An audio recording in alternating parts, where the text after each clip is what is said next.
the rippling waters of our mountain that bring life to our island.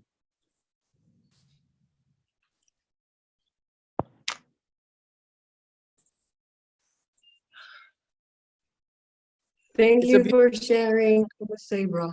It's a beautiful day here on Kauai. It's not raining today. The sky is blue. I don't, the moon must have set already. I don't see it here. It would be in the far west, and I am on the central and eastern side of the island. I happen to have the most beautiful classroom on campus, and the board of directors are using it this week to interview new candidates for our head of school. And so as long as the weather is good, that's fine. I can take my students outside to do their lesson. And they always ask, can we go outside? Can we go outside? Oh my goodness. They like to, I have a taro patch around the other side of the lake over here. They love to get in there and pull weeds and get muddy. And I said, oh my goodness. So I have, oh, okay. Sorry. All right. Well, is everybody in here who we need? Yael? Yeah. Pretty much the main people that we need to start the circle are our elders, and you are here, all of you. We have so many other co-creators coming from all over the world. So if everybody would please, while we're waiting for more people to join, if you can put in the chat box where you are from, both originally and also where you're from joining now, so we can feel the hug of Mother Earth. And we will begin in a minute or two. Thank you.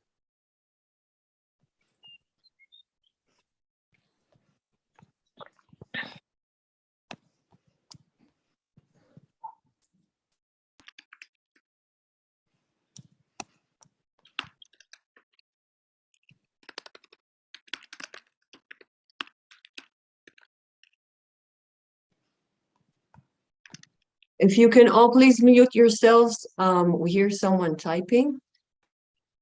And we are live streaming on YouTube and also recording. So if you don't want to be seen, you can be with your camera off, even though we are very happy to have all of your faces. And have our elders feel your energy and feel you with us as they are sharing their hearts.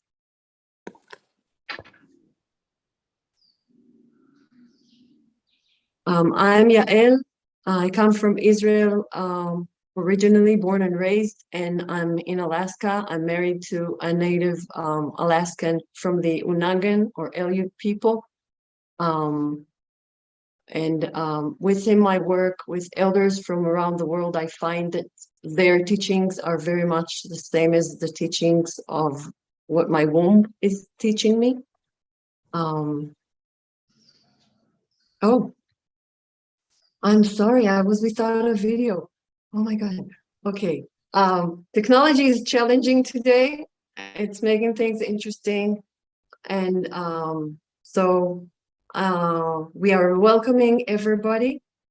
And this is the first of what we hope to have as a series throughout the year of pre-full moon Wombs of Peace circles, where we gather with the feminine energy and we work with the women and the moon and the waters, because our elders say that in order for humanity to have a future, as you see in nature, nature has deposited or has entrusted the future of humans, not in the hands, but in the womb of the feminine. And so for humanity to have a future, we need a bigger womb Without that, nothing new can be created, can be birthed into the world. And as you all see, the old ways are not really working for any of us, and we need to be able to birth something new from our old ways by remembering the ancient ways that are natural, which we have kind of lost along the way and then gone further and further. So this is what we're hoping to achieve here. And I will get into how we do it very shortly with guidelines that we got from an elder of ours she's done visiting this world. She was called Rita Blumenstein from the Yupik Nation here in Alaska. And what she found is that we have what she calls talking circles, which are circles where each person offers their own truth, their own knowing, not from what they were taught, but from their own lived experience. And we just share stories like people share dishes in a potluck. And you're not obligated to take everything or anything. It's up to you. We have our unique plates and our unique palettes, and we can put into ourselves whatever is nurturing for you without pushing away that dish or this dish. We don't need to do either or, but just like in the womb. So you may hear even contradiction things here, and it's okay. Just like we have contradictions in ourselves, just like in the womb when I was pregnant, I have nausea and hunger at the same time.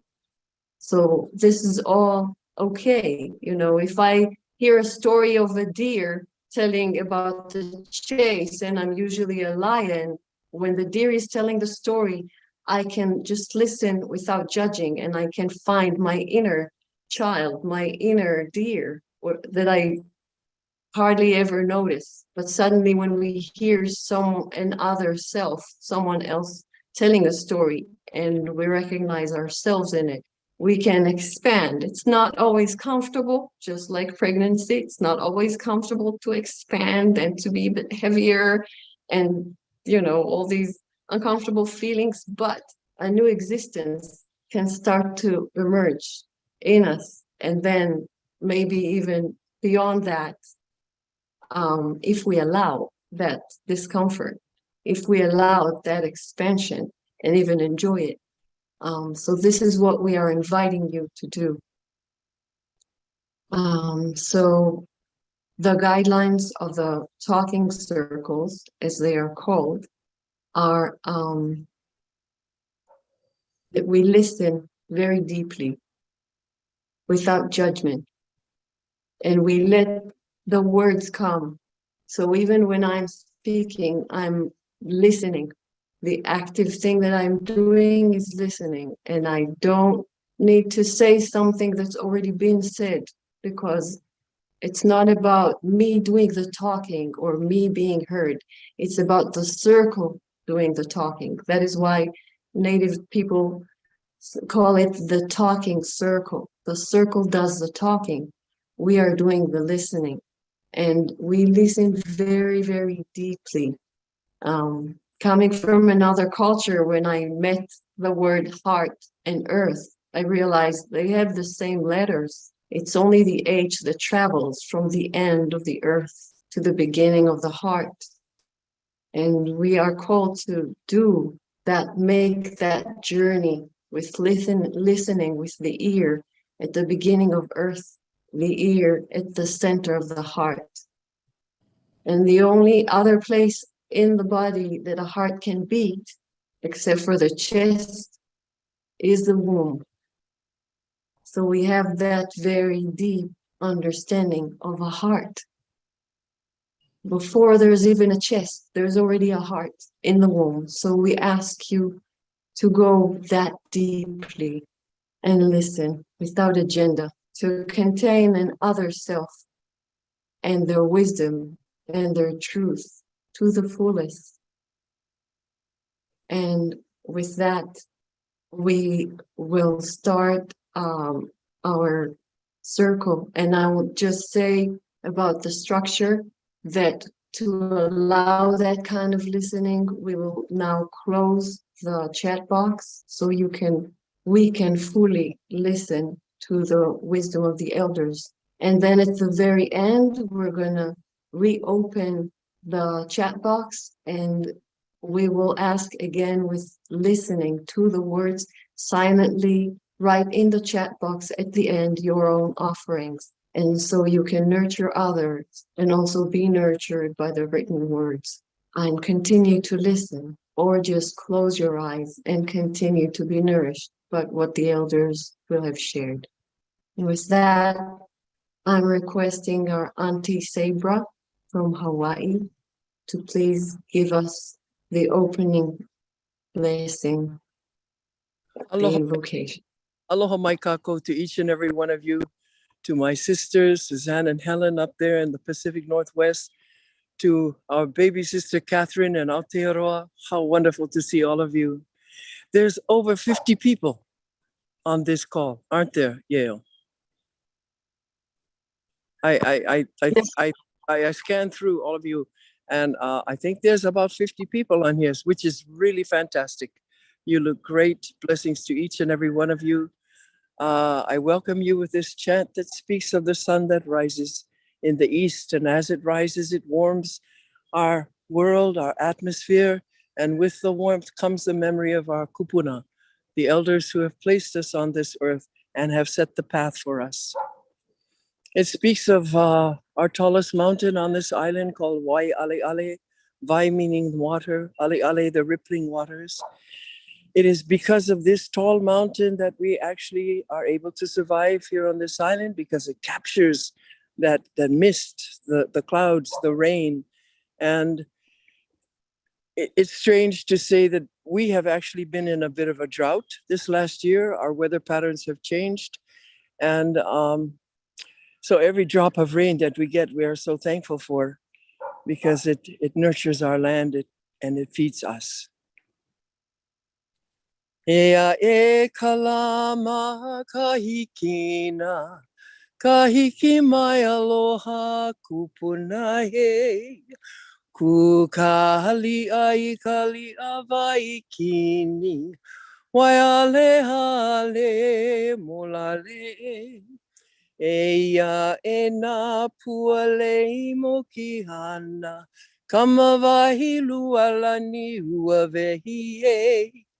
He vehi ke ia aloha e, aloha ku one hana ue. Aloha no, aloha e, mano kalani po, aloha e.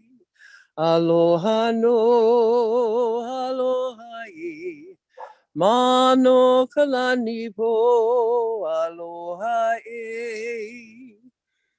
And from our ancient chief, Mano Kalanipo, who brought peace to the island. For his lifetime and for 2 generations afterwards, there was no war. There was no bickering. Everyone had enough food to eat. Everyone had beautiful work to do, and life was peaceful. I wish this for our entire world, that life be peaceful, that everyone have sufficient food to eat. And I see someone just put a pineapple in the picture. Wow. I wish each and every one of you happiness, peace, and a full opu with the bananas and the pineapple and all that wonderful fruit. Who is that? We'll hear from you. I look forward to it. Aloha mai kako, malama pono, ahui ho. Ahui ho, mahalo, thank you. Thank you so much, Kumu Sabra. And as Kumu Sabra said, we have over 50 people with us. 100 have signed up, so some will be joining shortly. And there are other people on YouTube, and we welcome all of you.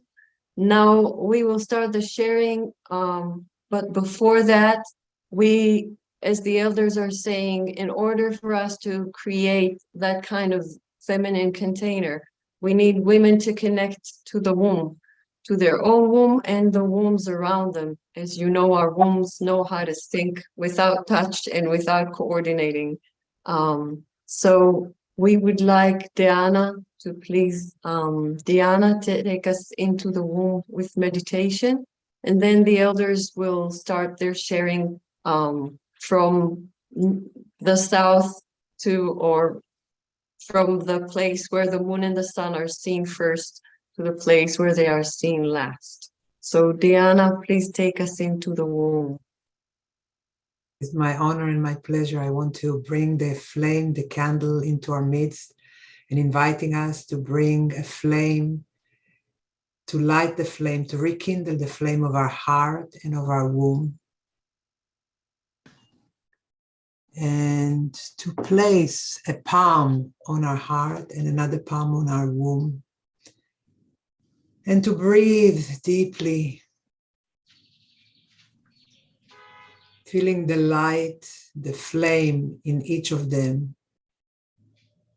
radiating towards each other and out into the world.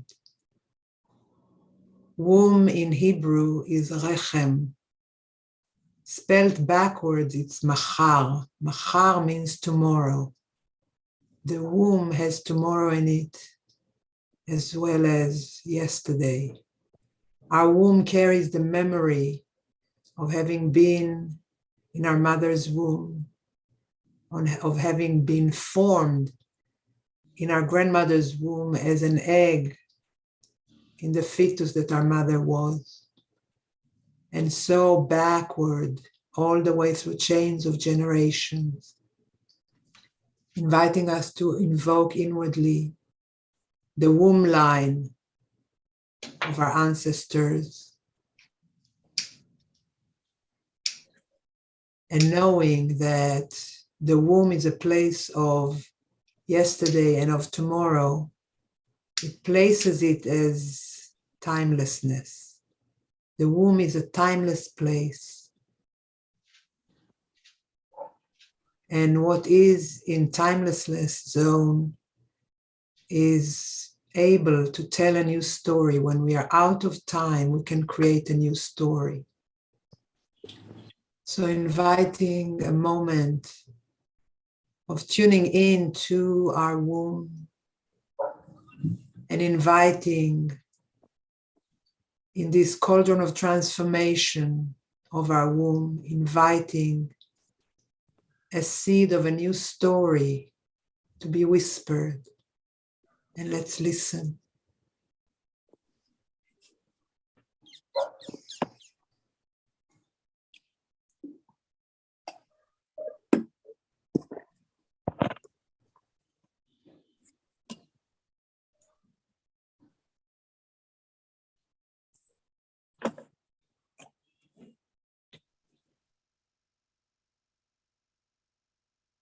Today we're planting a seed in the womb for a story, a new story to be told. And tomorrow on the full moon, let's allow each and every one of us connecting with each other across the globe of our Mother Earth to nourish and grow and nurture a new story in our womb. For together we are birthing new stories into this world, into this turtle island, sending tendrils from each of our wombs to each other's, back to our ancestors, forward to our children born and yet to be born, our grandchildren yet to come on this earth, or those who came, and to all who live on this earth in a net of consciousness of the womb, of rechem, rachamim, compassion, which is the source of womb. In its name in Hebrew, rechem, rachamim, machar, womb, compassion, tomorrow. Compassionate towards our past selves on this earth, our present moment, and our future stories. feeling our wombs pulsing as one with the heartbeat of the earth, with all possibilities, with all potentialities, with the ability to rebirth a new tomorrow from our depths.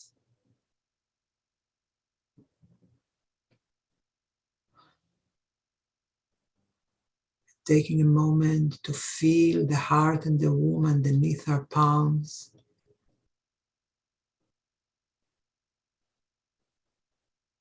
And letting our heart and womb know that even though we will be removing our palms in a second, we're tuned in, we're listening deeply, and allowing our palms, our hands to softly come to our lap or our sides, and stay tuned, feeling still the tendrils between our wombs, between our heart and womb, between us and all life. And with that awareness, bringing ourselves back into this moment,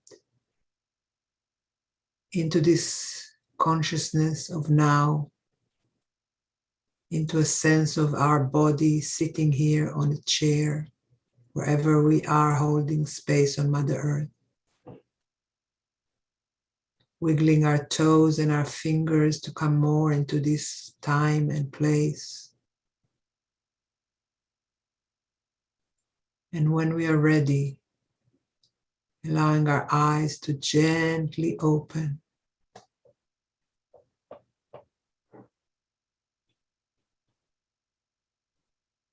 And come back to our flame. Aho.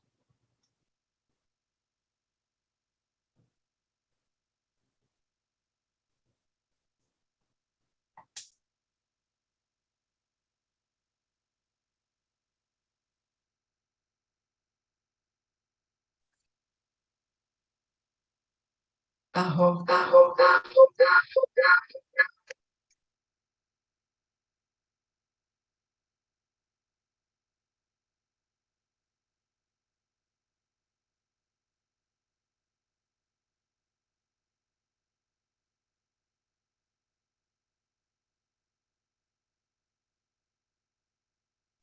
Yael, it felt like echoes from all over the world.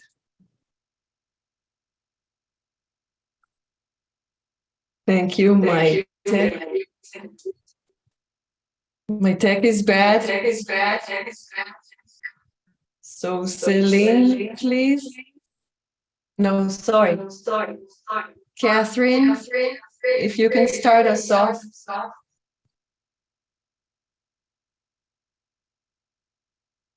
Catherine, please. Shoulder. Thank you. Thank you so much. Wow, this is beautiful.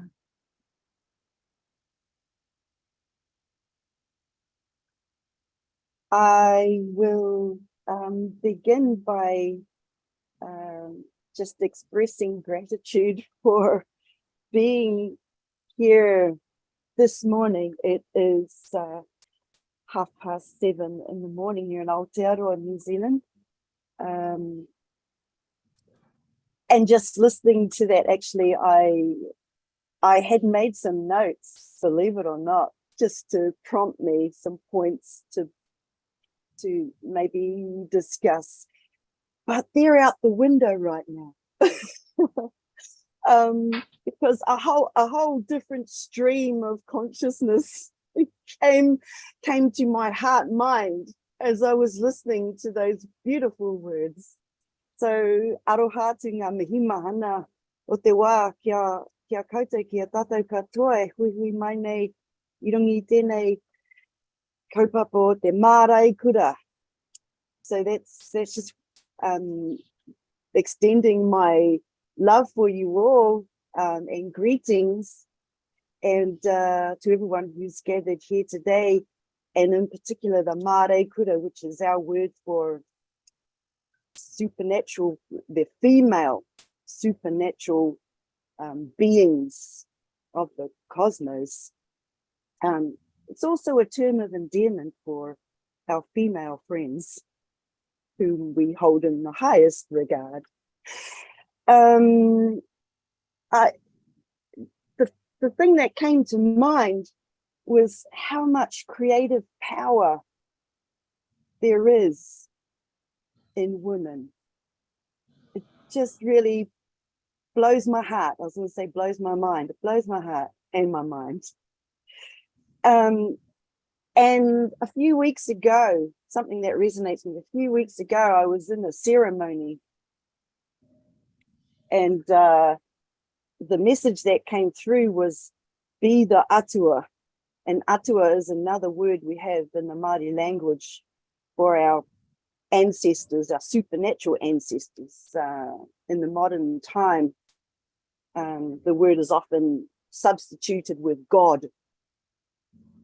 So the message came through, be the atua.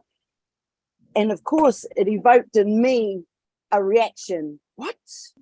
How can a mere mortal such as I be a goddess? Seriously? So I had a bit of a tussle with this voice that was calling me to be the atua. And I doubted myself. I felt I couldn't possibly have the wherewithal to do that, to be that. But when you think about it, what is more characteristic of the atua than create?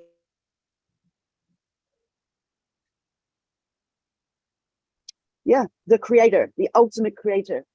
And that is what, the womb space is. Our word for womb is whare tangata. Whare tangata. Whare means a house or a building. Often used as a metaphor for the person. And tangata is the word for person. But it's interesting when you break down the word for person, it's tā ngā tā. And tā is like referencing your potential. And ngā in the middle there of the word is like an amplifier or the multitudes.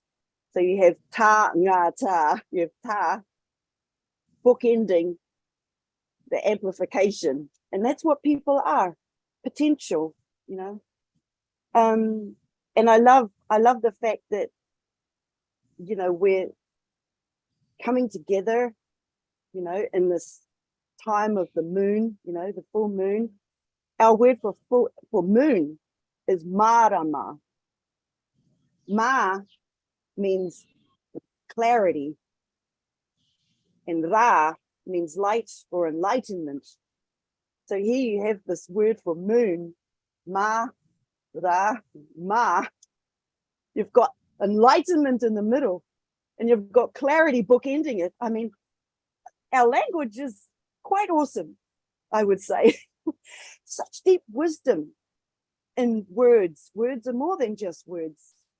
And just a reminder too that it's not just the year, actually, it's the decade of the world's indigenous languages. It began last year in 2022. Not that we needed, the United Nations International Decade to, remind us, but it's nice to have the whole world being put on notice that this is the decade of indigenous languages, because it's languages and their traditions and traditional customs that is what's really important. Here we are doing ceremony, coming together in ceremony. And we're dialoguing and having what we call kōrero. That's our word for, we're talking. We're in a circle and we're talking. And I love the word kōrero too, because it has this word like in it, kore. And that's I've got my 6-minute timer on here to remind me when I can stop and just wind up. But I'll just finish on this. our word for talking in the Māori language is kōrero, and in it, it has this word kore. And when you put a word in the Māori language repeated next to itself, like this one, kore kore, the word kore kore for us is that realm of pure potential where everything was created from. So I've just brought us back to creation again, right back, boop, round full circle to creation, back to the womb, back to being the goddess. So I hope and wish for you all that today you can take on that being the goddess energy. Hey, because why not? They are our ancestors. So I wish you a very good listening today, and that you get all the juicy goodness out from it that we all deserve. Yeah. So thank you very much for this opportunity to speak, and I very much look forward to hearing from our next speakers. Kia ora, mauri ora. Kia ora, Catherine. Thank you so much. It feels like Catherine is a linguist, even though she officially isn't, if you look at her bio, but every time we speak with her, she brings something from Maori language, and it's always, it sounds like the language of the heart. So thank you so much for bringing that. And Diana, with the Hebrew, that's my mother tongue, you are connecting me, I feel, yeah, back to our mother nature tongue. So thank you both for that so much. And now from Peru, from the Quechua people, we have Celine with us. We are so happy that technology and spirit enabled this. Please, Celine, share with us. Pachachaya Pukontiki Wiracocha means our Father the Sun and our Mother the Moon bless you and protects you and all your family and relatives. So I am wearing my party clothing for this special occasion because it's the first moon of this year, of this new cycle we are starting. And I want to bless all of you, bringing the children of the Mother Earth. This is our Mother Earth fruits.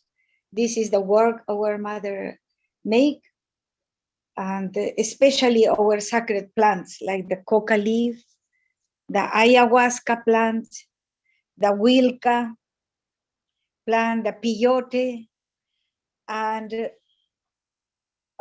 also all the fruits of our Mother Earth, to remember us that we do belong to her. She do not belongs to us. We do belong to her. And I just want to start by praying for you, all of you, and praying especially for all the countries, all the people, indigenous and non-indigenous, who are suffering because racial violence or political violence or social disruption. Those times are very difficult times for us. I am sending to all of you from Peru the blessing of this Mother Earth. We all are children of our Mother Earth.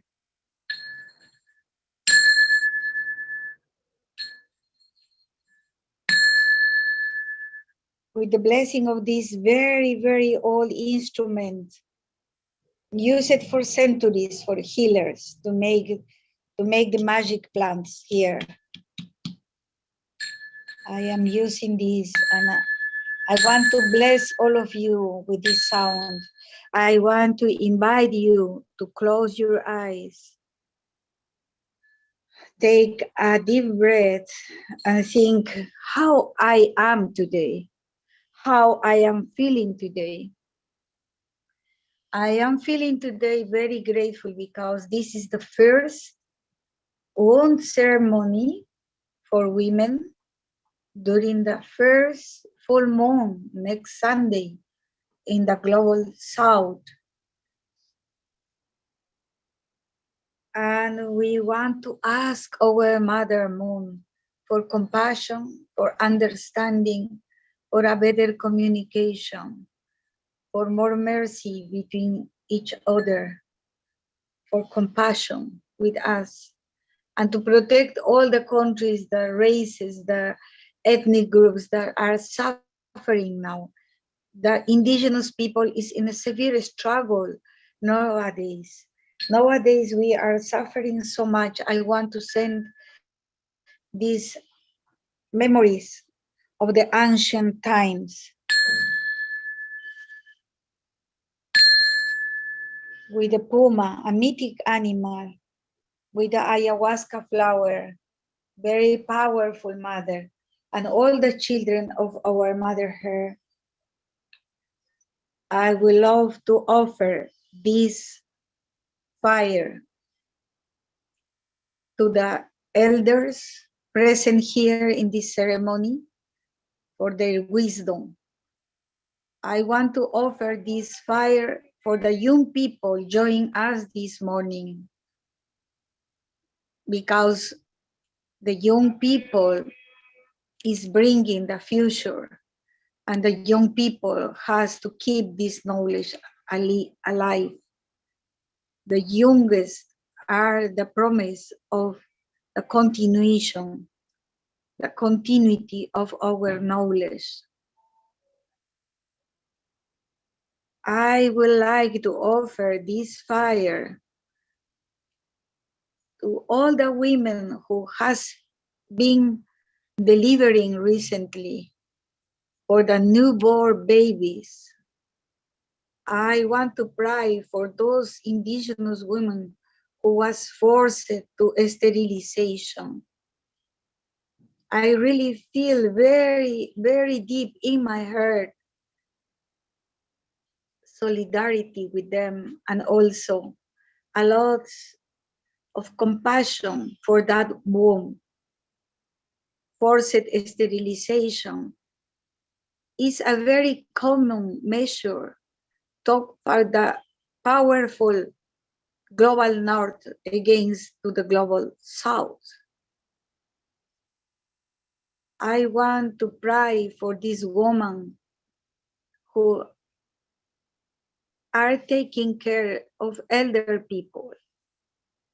I want to pray for all the women who hold the ancient knowledge of our lands, for all the keepers of the wisdom in our cultures. And I hope we can indigenize the global north with our praying.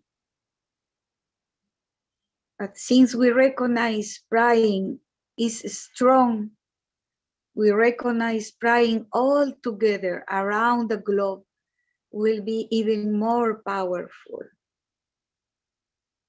I wanted to ask you to pray with me for the cure of our Mother Earth has been severely damaged recently. I want to pray for all those people who lost their lives because the pandemic. I want to join with you to pray for all these elderly who are ignored, who are mistreated.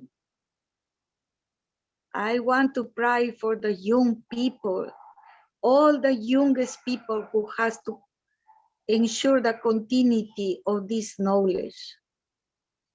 This fire is alive for Pachachay, Apu Kontiki Viracocha, Mama Killacha, Mother Moon. I want to bless all your genealogy as well as mine, and honor our ancestors with the sacred coca leaf here. The coca leaf is remembering us that we do belong to the herd. She do not belong to us. And all the children the mother her has, including ourselves, are grateful for the life she is continuing giving to us.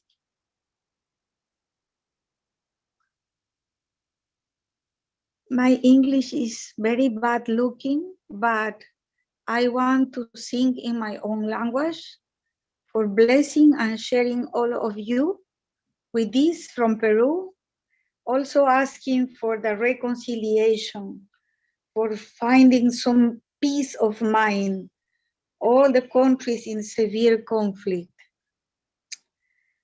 and all the brothers and sisters who are separate, who are fighting, get reunited again.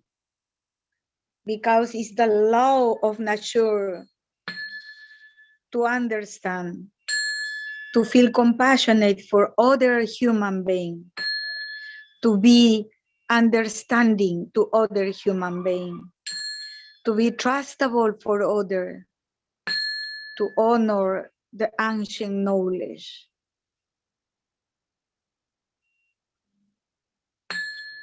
Hanung kanu kanura, hanung kanung ka,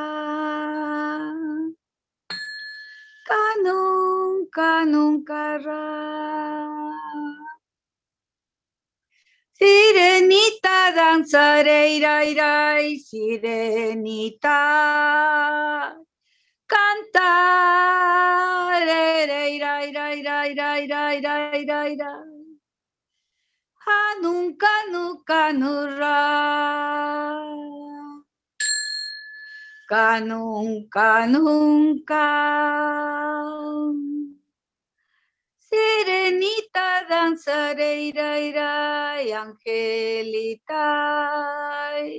Ay, huasca, ay, ay, ay, ay, ay, ay. Welcome, niña, será, ya, ya, ya, ya. Nunca, nunca, nunca.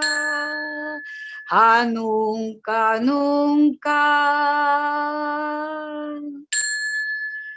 Nunca, nunca, ra. Sirenita danzaré, irai, irai. Sirenita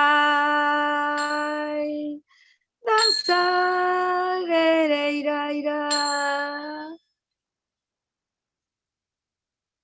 Una paloma sobre una rama abre su pico para cantar. Una paloma sobre una rama abre su pico para cantar. La rama tiembla como quien dice, ay, tú no sabes lo que es querer. La rama tiembla como quien dice, ay, tú no sabes lo que es amar. Yo te he querido, yo te he amado. Tú no has sabido corresponder. Gota por gota, llanto por llanto, mis ilusiones acabaron. Por algo he sido, siquiera un día, guaguacha tuya, mamá mía. Certo ripus jaija, certo pasas jaija, águila guamanchaya y certo pasas jaija, certo guaman chaya.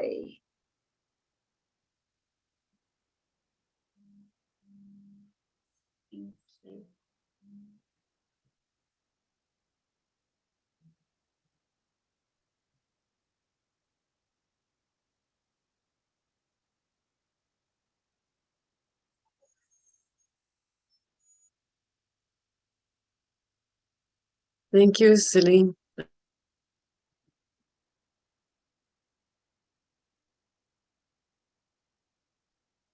That was so beautiful. I'm in tears. And we need them. Our Mother Earth needs them, as you so beautifully reminded us. That we are all sisters. We are all siblings to humans and non-human children of our Mother Earth. And as the others say, we need women to come together in true sisterhood. And there, in those two words, lies so much healing that needs to happen. And with your words, I feel you have touched or cleaned some wounds. And this is the first stage that we need for healing. So thank you for allowing us that pain. And may the womb, as she knows, allow a pain without suffering, for the womb knows a pain of birth that creates life. So with that, I'm thanking you and asking Ia to share what you have and want to share with us, please. Ia Tahira.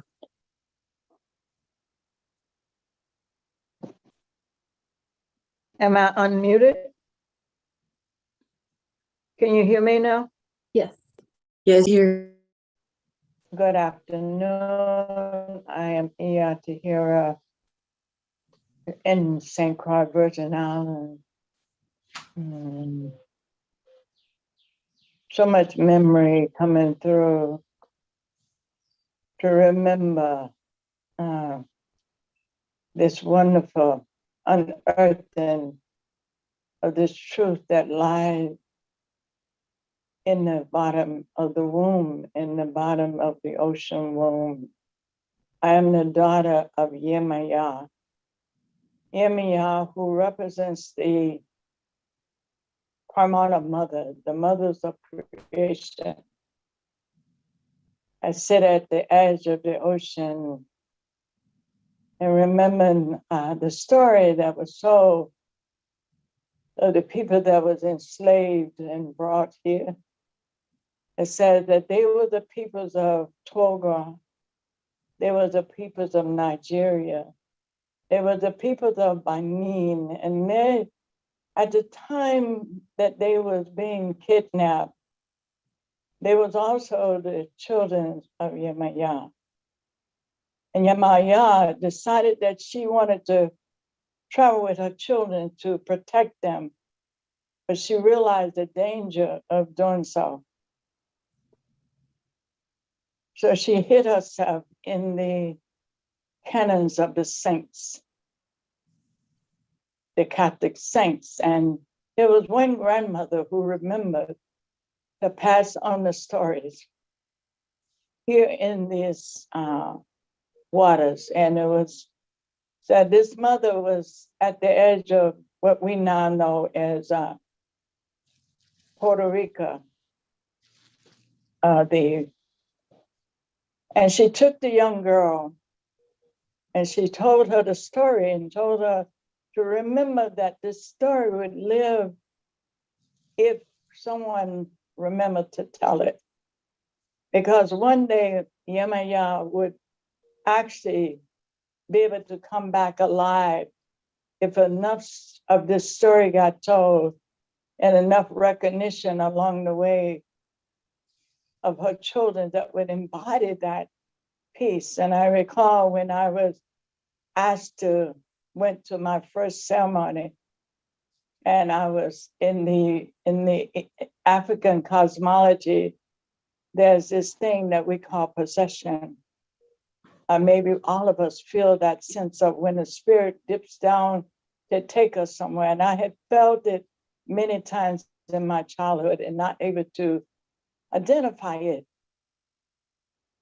And at some time in my community, those around me would say, hush girl. People will think that you're weird or you think that you're crazy if you tell them this story. So I, like Yemaya, had to be quiet and hide again until that day when I ended up going to this ceremony. And I was taken like in the sky, just flying through the sky. And then I could hear my godfather, who became my godfather, Baba Medehochi, say, Yemaya came to get her daughter. And even then, I didn't know what it meant for Yemaya to come to get her daughter, but it was coming to get someone who would be able to bring that spirit again into the womb to be nurtured and be birthed at a particular time in the history of our human evolution. And today, in the birthing of the feminine energy on the planet, Yemaya rise again today. Where in this year, in this session of creation, it is said it is the seventh, this year is the seventh year, the unveiling of Yemaya, that she has slept these 400 years or more here on this side of the world, awaiting for us to awaken again for this circle of creation, this circle to creation always moving in the spiral way to take us into herself and to help us to remember that we the feminine, we the women are the ones who give birth. We the women who are the goddesses. And so I'm going to offer us two songs.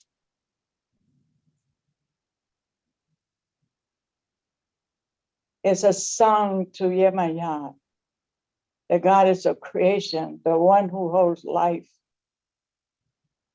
the one who holds us in, offers us that umbilical water, the fluid where the babies nurture themselves. Each one of us carry that. And if you feel the urge to put your hand on your stomach while I do the song, and I will end the song with a kind of forgiveness song, a forgiveness chant. I say Su, I say Su, Yemaya, Yemaya. I say Su, Su, Yemaya, Yemaya. Alado, Alado, Alado, Yemaya. I say Su, I say Su, Yemaya. Alado, Alado, Alado, Yemaya. Yemaya, thank you for the blessings. Thank you for this container that receives the tears right now. For each one of the wombs that connected in this sacred circle. For each one of us bring an element. Some of us bring the music of the wind. Some of us bring the solidity of the sun. Some of us bring the umbilical fluid that allows us to shed the old skin and give birth to a new image. We are so grateful to be sent in this sacred circle. And I will end this song with a forgiveness, because sometimes we forget along the way because of the injustice, because of all the things that occurred to this womb mother, to our grandmother's womb, and our great-grandmother's wombs, our daughter's wombs. We continue on this earth to suffer that rape. And so now, in this sacred circle, let us embody that lesson that comes out of this. And let us be in this state of compassion where we can forgive and be born and create a new dispensation, a new way of being on planet Earth. Aziwa-o, Aziwa-o, Aziwa-o, Aziwa-o, Aziwa-o, Aziwa-o, Aziwa-o, Aziwa-o, Aziwa-o, Aziwa-o, Aziwa-o, Aziwa-o, Aziwa-o, Aziwa-o. Let us let that drop to the earth, into the womb, because we know when it drops here, Mother, into the soul, that you have the capacity to make more beautiful out of these tears that we shared today. We are so grateful for this opportunity of wombs in this circle. And each one of us broadcasting a different frequency from around this world and coming home again to mend this broken cup, this shattered cup. So thank you, Mother. Aziwa-wo, Aziwa-wo, Aziwa-wo, Ashe, Ashe.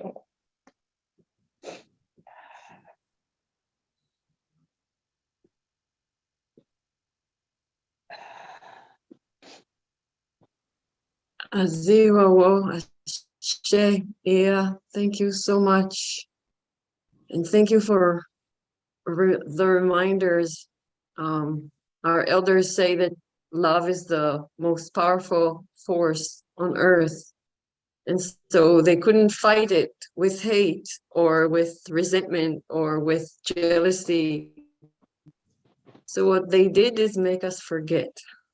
That's the only thing, if you have wings, but then you don't remember that you have them, how will you fly? If you have love, but you don't remember that you have it, how will you thrive? And so we need each other to remember. We can't do this alone because we sometimes forget. So thank you so much for those reminders. And I feel that for me, the reason I'm calling these circles and I'm fortunate enough for the elders to often say yes, is because I feel the elders carry that love. So even if we don't just forget it, we completely feel the opposite about ourselves, or me, when I sometimes feel I'm worthless, and then an elder just looks at me. I can see myself in their eyes, and they see you. They see the good in you, even if you don't know it, even if you forgot it, even if you never knew it, your parents never knew it, they know it. And two of the most amazing elders that I've felt that for the first time with are Suzanne and Helen. So please share with us whatever you want. My artists of love.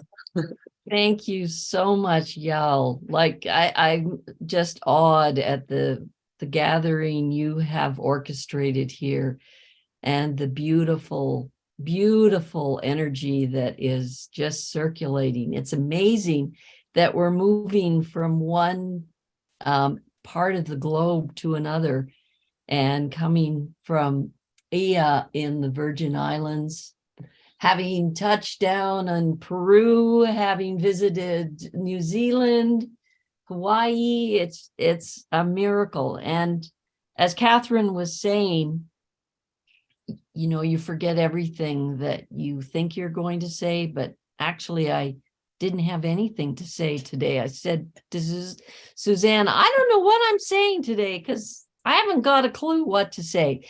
But as I'm filled with these amazing reflections and meditations, I ran in the kitchen here and picked up two things. But before I say that, I just want to say that I got up early this morning in my unknowingness, non-knowingness, not knowing what I was going to say. And I looked out the window and there was the moon just shining, like just so bright in its pre-fullness. And it was casting shadows in the snow. We're here in the Rocky Mountains in Canada. And you could see these stripes just crossing over the roof where all of the snow was lying. And the most miraculous thing was the glittering, the diamond-like glittering of the moonlight on the crystals of snow. They were just all dancing in my view this morning. So that was really the only thing I needed to say, other than when I heard us go back, as we often have, to the womb, the container, I went to the shelf behind me and picked up this most beautiful creation. This is a basket woven by an Unangan elder, Nina Kiekina, also known as an Aleut basket. They're very rare. And this is the ultimate container that these people of the grasses, who we were so fortunate to work with for decades, they would go out and on the treeless tundra, and if they're picking berries or whatever, they had to have a way of creating a container to quickly fill it with their berries or their mushrooms or whatever. Now, this is a very fine one that Nina picked the ryegrasses from. I opened the lid, and there, you can't see them. Yes, you can. There's little, feathers in there. I'm not sure what bird, maybe puffins. And so this container to me is so much a symbol of all that women know.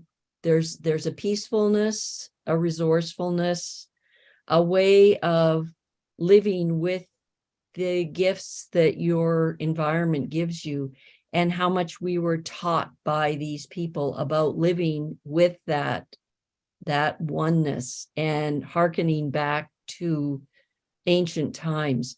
And the other thing I pulled off a shelf, Suzanne's eyes widened as I picked it up. As this is a doll, this is like the original Unangan doll. Y'all, have you ever seen one of them? I know, we looked at each other and we went, wow, they didn't have dolls, but they made them out of a bone from the seal, I believe. It's a seal. It's a leg bone. And they call it a usasa bone.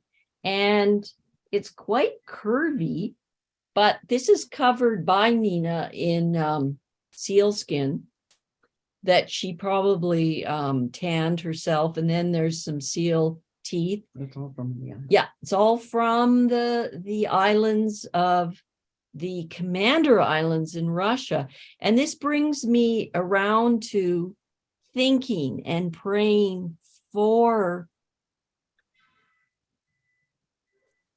our loved ones who are separated from us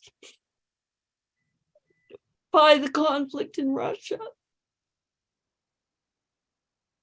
The maker of these beautiful things is a member of our family. She lives in a little village in the Russian Far East, and we're cut off from her right now because of the violence, and she doesn't answer our calls or our texts, and we just don't know what's going on. And it's very difficult for us right now to not have her in our family. So we don't even know if she's alive or dead. Yeah, so we ask you to keep those people who are caught in conflict, to bring them into our womb circle with our love and care and compassion, and know through no fault of their own, they may be caught in situations where they can't find a way out.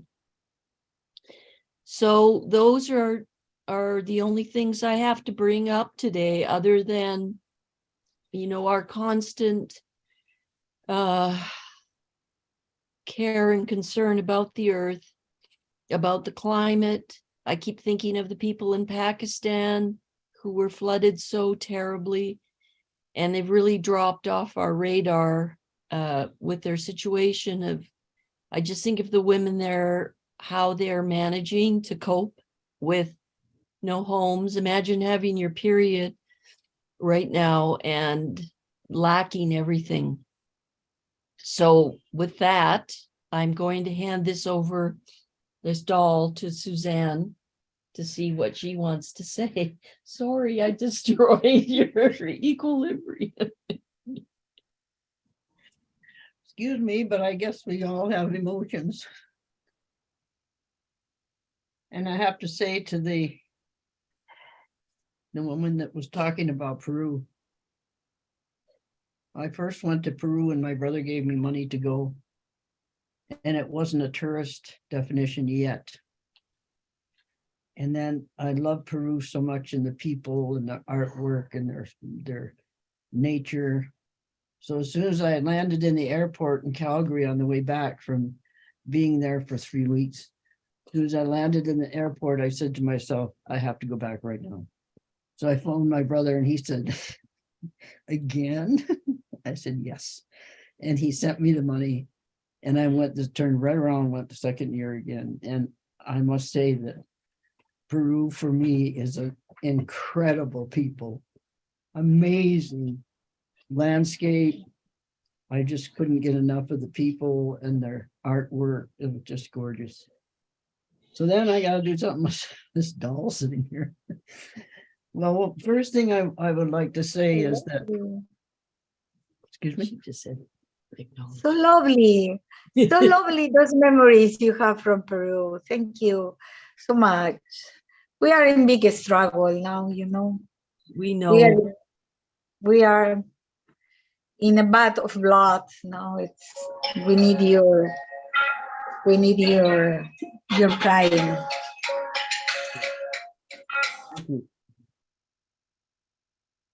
so I'd like to talk about wisdom. So roundabout way. But I've often been I've been talking to quite a bit of people lately, and especially my students, and I've asked them, what is wisdom? And I ask all of you, what is wisdom? What feeds wisdom? I'll tell you. Curiosity and wonder feeds wisdom. And what is wisdom? It's thinking through our mind when we want to do something, and thinking through the whole process of what that would mean to me doing it, and to the people and whatever is around me is receiving my doing. So wisdom is one of the biggest things that is missing in big chunks all around the world. And that's one of my prayers, is to have wisdom. And one of the things that brought wisdom to me were my parents. As we used to sleep under the stars, my dad would take us out on the tundra and all wherever. And my brother and I would say, huh? And he would say, put your bags down, make the stuff for the fire, blah, blah, blah. But every one of those times were just incredible, where my parents took us out in the land. And one of the things that always they taught us to sing was a song to the full moon. And the words to it, I'm not going to sing it now, but the words to was lost. This is to the moon under the full moonlight, camping out. Lost in wonder, power, and love. And every time there was a full moon, my parents took us out on the tundra and we sang that and sang it over and over and over again. And now that the full moon is on its way, I wake up in the morning thinking lost in wonder, power, and love. And so one of the things that I've often thought of too in living and dying is we're living and dying in the moment. That's being aware of the moment of my being here, the moment. But most of the time, our minds are divided. Oh, I've got the sickness. I wonder if I'm going to die. Oh, I've eaten too much. I'm going to get fat. I don't know what to do about this. No. That's a divided mind. And that's what destroys wisdom. If you look at your mind about anything that's happening, no matter how bad, you experience it. You don't divide your mind. You experience, I am in a mess. Okay? Think about it. Oh. So we may look and think about and start thinking, well, what's the way to think about wisdom in this mess I'm in? And that's where you go and you start realizing the wisdom comes from that curiosity and wonder.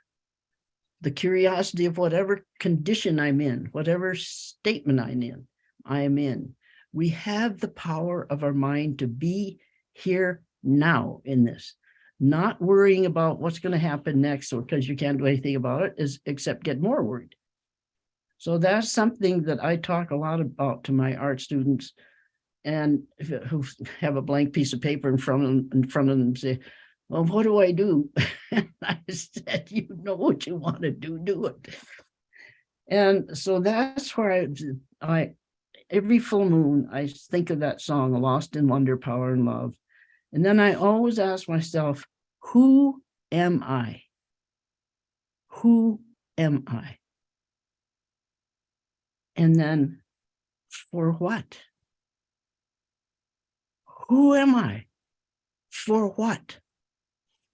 And that's what I hear in each person telling their story and their feelings. And I just my feelings just go out, and I just want to stroke your hair and put my hand on your forehead and saying, you're so beautiful. You're so beautiful. Because I'm in the now while you're telling your stories. And I look at you and I think, I am you. And things start to fall in place, and I can feel my emotions, and I can feel for you, each one of you. And that's the other thing I've talked about before, is disruption. What happens when we have disruption in our life? Every one of us have had some disruption. How many of you have children? Well, think of children. That was the biggest disruption you had.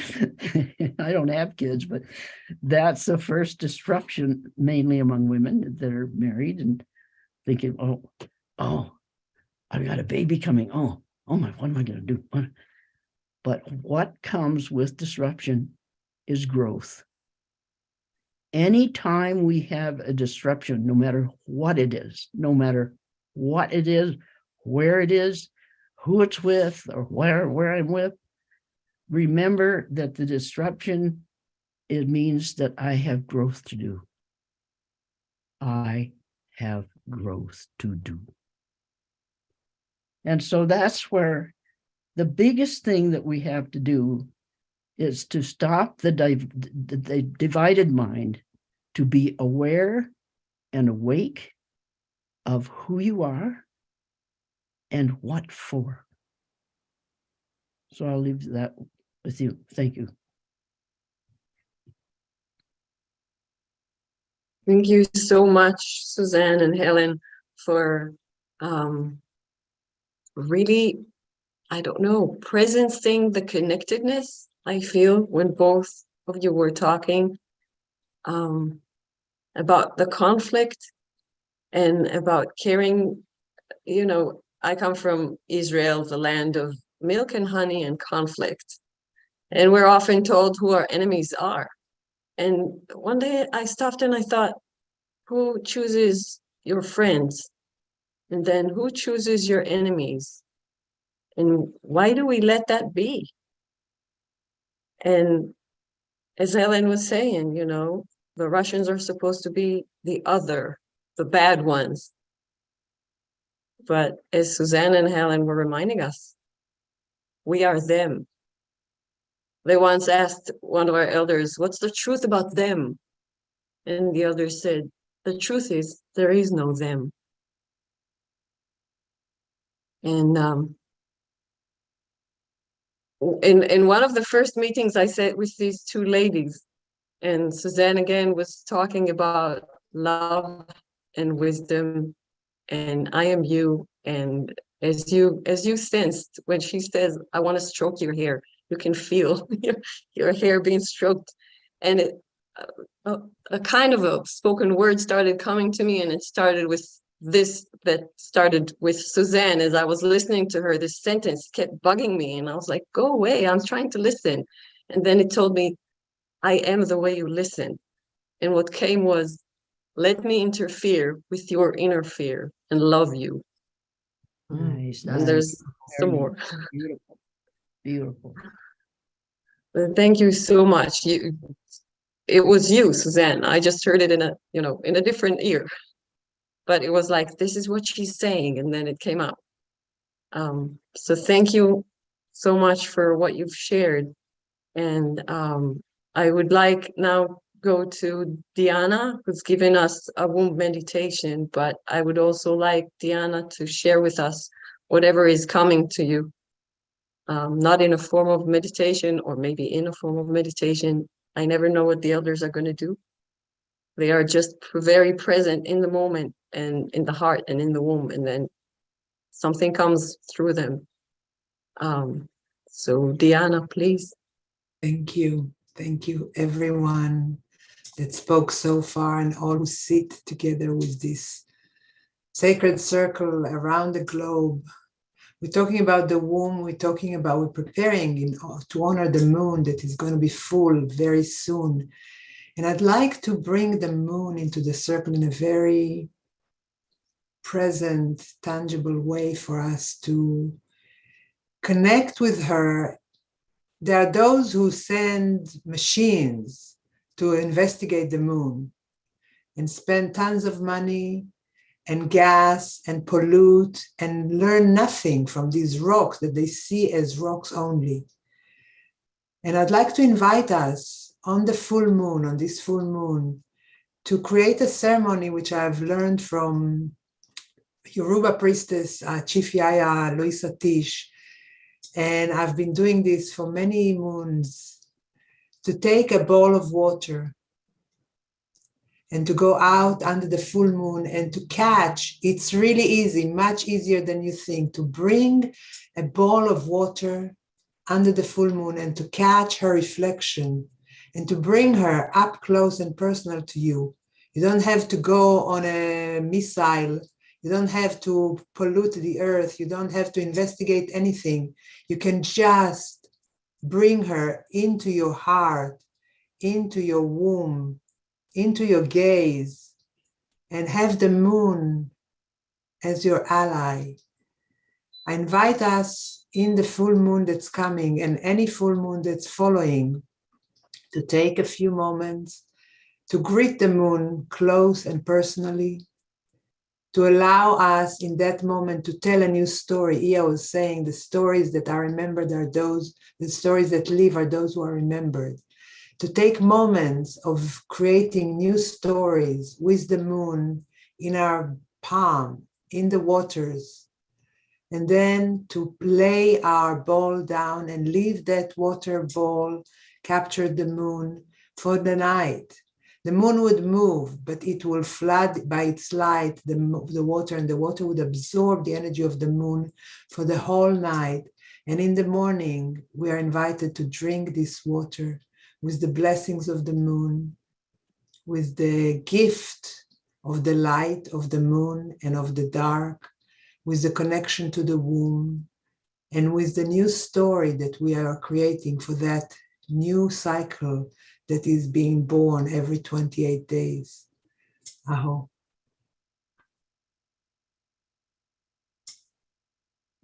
Thank you, Diana. I've learned that from you, from Diana, and I've also done that.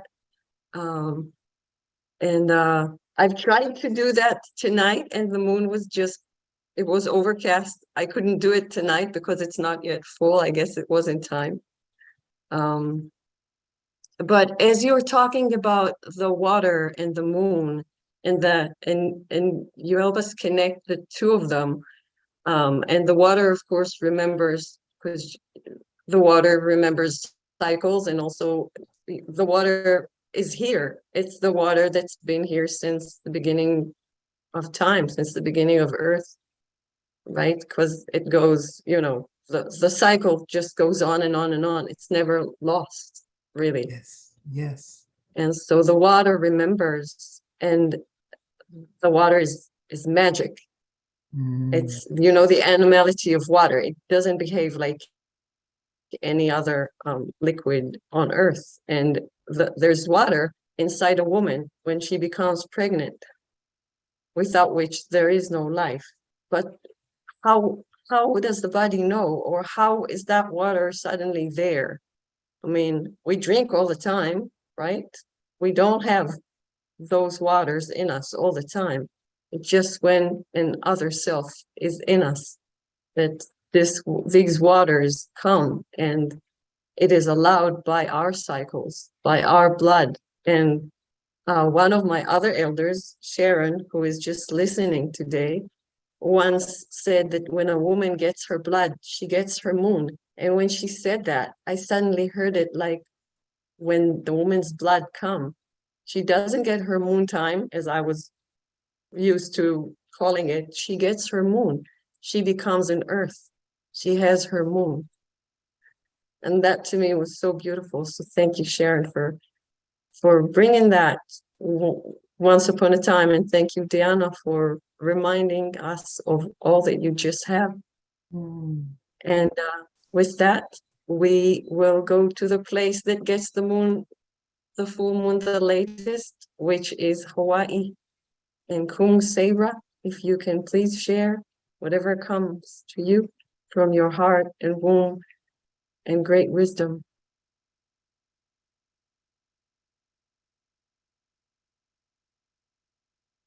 Maybe she is not here. Okay. We will. Oh, there you are. I was afraid we'd lost you. Kuma Sabra, can you please unmute and share with us? Yes, can you hear me now? Yes, we hear you clearly.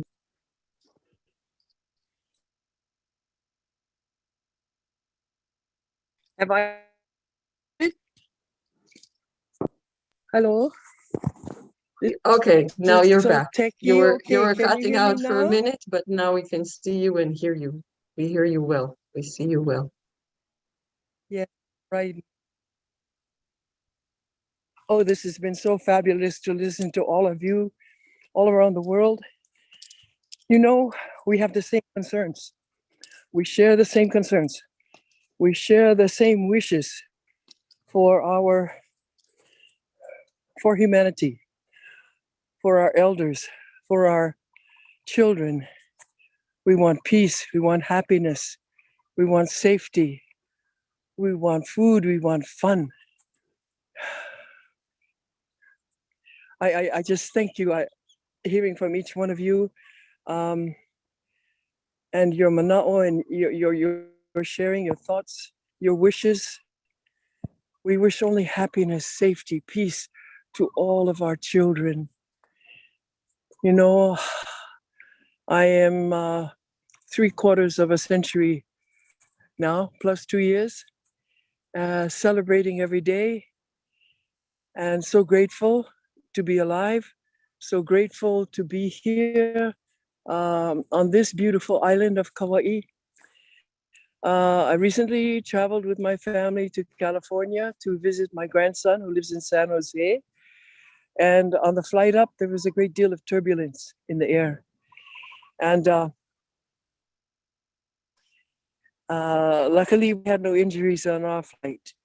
On the flight coming down to from the coast to Kauai, the previous flight, some of the people who did not have their seatbelts on were injured because the plane just hit these bumps. We've had a big, I think there's a stream of air coming from the Pacific to the coast up there. I don't know, Suzanne and Helen, have you been feeling that the weather change? Have you gotten more rain, more snow, more wind?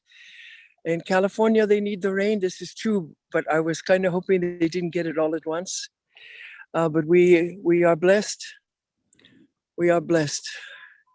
Those of us who live in peace, those of us who live in harmony, those of us who have a roof over our head, those of us who have enough food in our homes, in our opu, in our tummies, and our children. The other day, I saw a kupuna, I saw an elder walking on the side of the road, pulling a suitcase. I pulled over and said, kupuna, here we call him auntie. I guess I am one now. I said, auntie, where are you going? Can I give you a ride? I thought she was going to the airport because she was pulling a little suitcase. And she said, no, please give me a ride to McDonald's. And I said, well, okay, yes, jump in. And all these other cars stopped to let this elder in my car. And as I'm talking to her, her name was Mary. She's 81. She's waiting for senior housing. She's waiting for a call, a note, something from senior housing to get housing. And meanwhile, she's living in a little tent by Walmart. And every time I drive past it, I look at it because it's very neat. Everything around it is very neat. The landscaping is neat. The camp is neat. We have, unfortunately, houseless people on our island. And they're not all from far away. We have had some states who have given airline tickets to their people somehow to get them here to Hawaii away from the winter. And they are camped out in all these places. Anyway, I'm concerned for them. I'm concerned for the children. I teach Hawaiian studies and hula at a small school. Well, it's getting bigger, but a private school here on the island. But I also work with teach at every public school around the island. And when we meet once a month and to do enrichment activities. And this month we are looking forward to making the sails for little children's canoes. Fourth grade student island, whether it's public or school, we do workshops for them to make, and we have the materials are donated by Home Depot. We have many people who volunteer to do the handwork. We actually even take it into the prison so that the men in there can contribute back to the community by cutting the wood that we need for the children to glue together their canoes. And then we do lessons on the va'a. We do lessons on sailing and journeying. And we ask them, what is it important that you have on your canoe? Good people, you know where you're going. Food. Water. All these basics of life, yeah? And the knowledge of the stars. the knowledge of the wind and the rain. And this is how our people reached Aotearoa. This is how our people reached the Hawaiian Islands. We had no instruments other than our eyes, our ears, our senses, the birds that flew.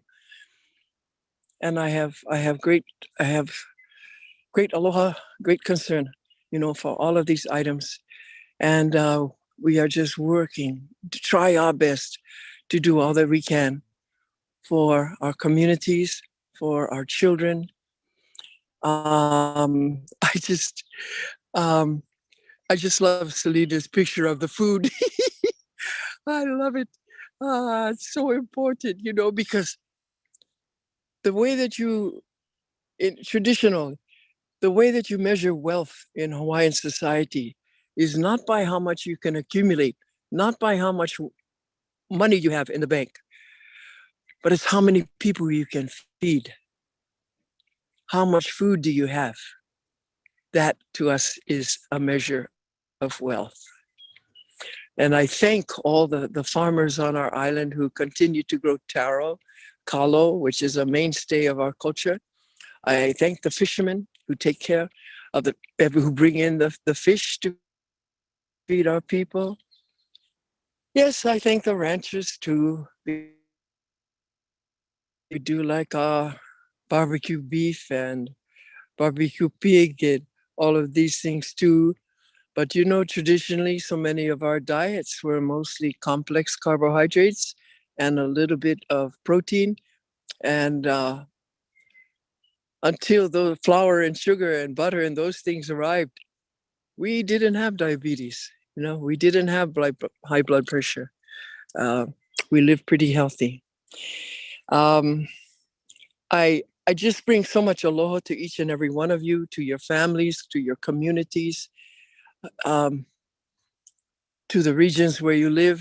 This is really phenomenal to see all of you on this and to see where you come from, where you live, and to know that each one of you has an impact. Each one of you has a place. Each one of you has a role. Each one of you has a job to do in your community to make it better every day. And so I mahalo each and every one of you. And this chant speaks of giving thanks. So I'm standing here underneath a koa tree. This is one of our native trees. This is a tree that we use to build our canoes, to build our homes. And I'm so glad years ago I had someone give me a few of these plants, and they were only in small pots, but I planted them here on my campus, and they're growing tall. They'll be very big at some point. And I tell my stories underneath this tree. This is my storytelling tree. This chant shares of giving thanks.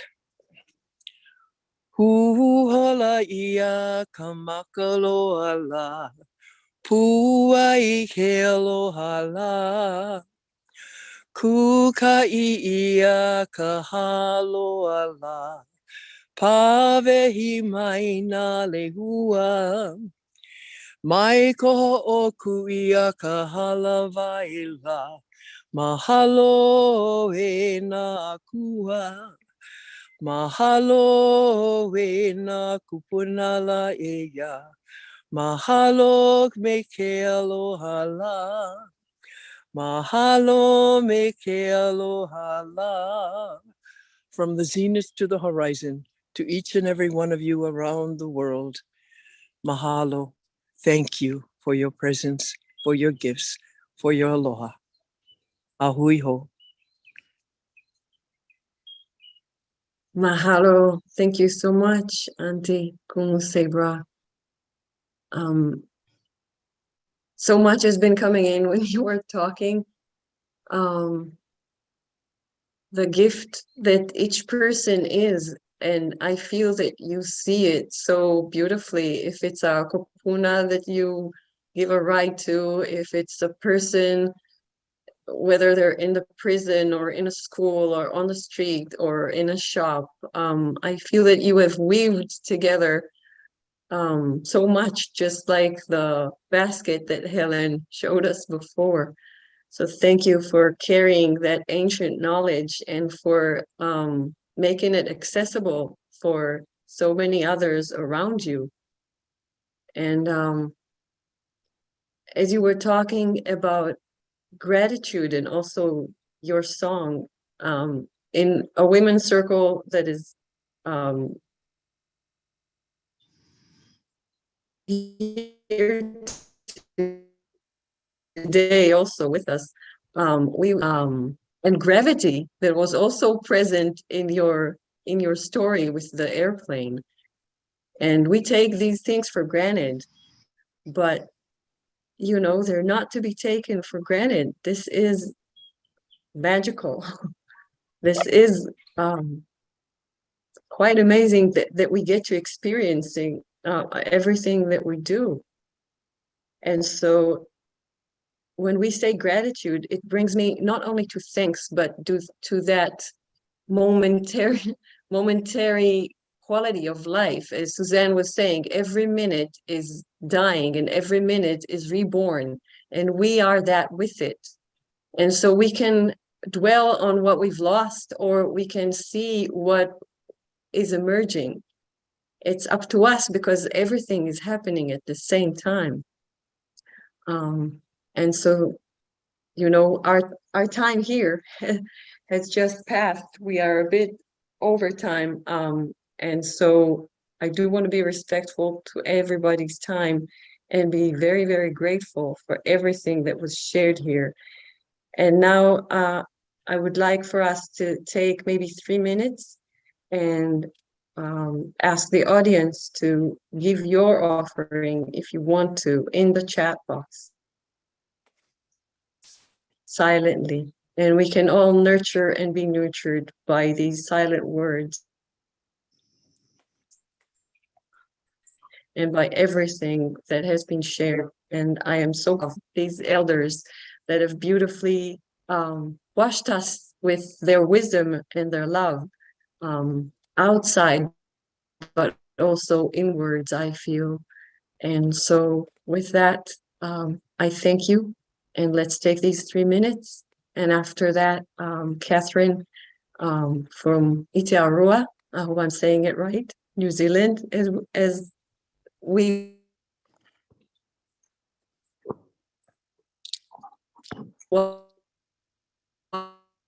I call it, will give us the ending. So 3 minutes.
Thank you, everyone.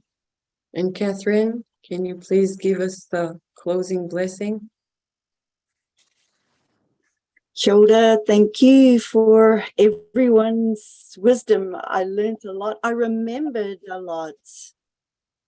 A lot was affirmed, you know, things get a bit weak in my constitution and then get, you know, strengthened again because of moments like these. So, man, what a great way to begin my day. Very grateful. So I'm just going to sing a waiata. That's our word for a song. The key ideas in it are to be led by the atua, our supernatural ancestors, to be led by them, to be cherished and cared for by them, and to be loved by them. And just looking at you, Yao, them is us is them. There is no them, there's only everyone, us together. So we're really reinforcing that to ourselves. That's the most important relationship in many ways, is how you relate to yourself. So, you know, lead yourself, stand in your own truth, you know your own truth, and care for yourself. Everyone needs to take some time out to care for themselves, and of course, love yourself, you know.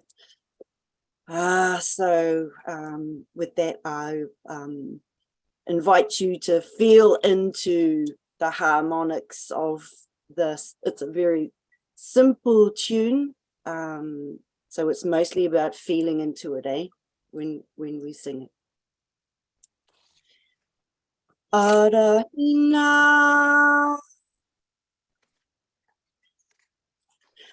Arahina,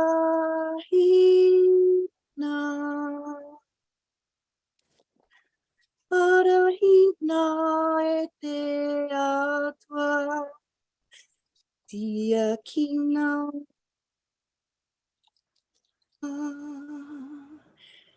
tia kina, tia kina e te atua, arohaina.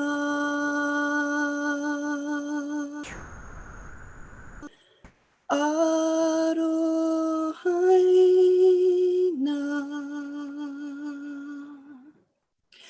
arohaina e te atua.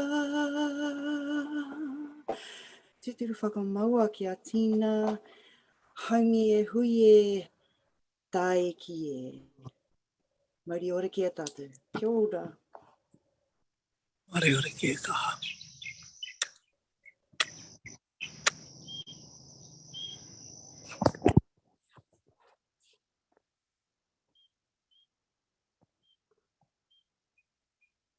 Thank you so much, Kia ora. Thank you to everyone who's been here and who was listening, be it through Zoom or YouTube or through the womb or through the heart or through the moon. See you next time. We have, as I said, we're planning on having these every month. And also on the 11th of this month, we were invited to have an opening circle for a feminine container for a program about apology from a platform called Humanity Rising. So in our newsletter, you could find details about that. Probably tomorrow, something like that, it will be out. And these moon womb circles are going to happen monthly. So thank you so much for joining us, and see you next time. And if you want, you can unmute, and we will stop the recording and the live streaming. Please, Liberty, and then people can unmute and say so, your